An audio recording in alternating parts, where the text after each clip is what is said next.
پاکستانی نژاد آسٹریلوی بلے باز عثمان خواجہ نے پاکستان کے خلاف پرتھ ٹیسٹ کے دوران فلسطینیوں سے اظہار یکجہتی پر ICC کی جانب سے چارج اور سرزنش کیے جانے پر رد عمل دیتے ہوئے کہا کہ میرا کوئی سیاسی ایجنڈا نہیں ہے۔ جوتوں پر میں نے غزہ کے بارے میں جو کچھ لکھا وہ میرے احساسات کی ترجمانی تھی۔ انہوں نے اپنا یہ باقاعدہ ویڈیو بیان بین الاقوامی کرکٹ کونسل کی جانب سے پرتھ ٹیسٹ کے دوران فلسطینیوں سے اظہار یکجہتی کرتے ہوئے بازو پر سیاہ پٹی باندھنے پر چارج کیے جانے کے بعد جاری کیا۔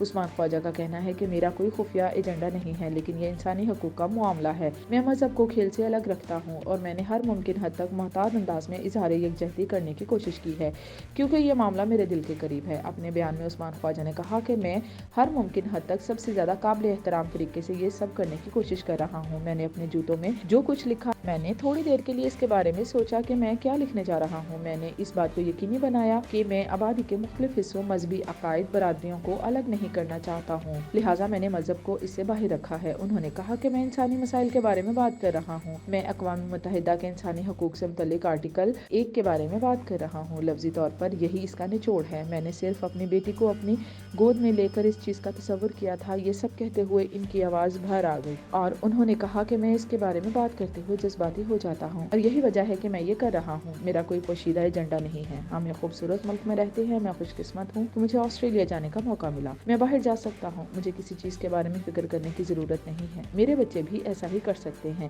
میں صرف باقی دنیا کے لیے یہی چاہتا ہوں۔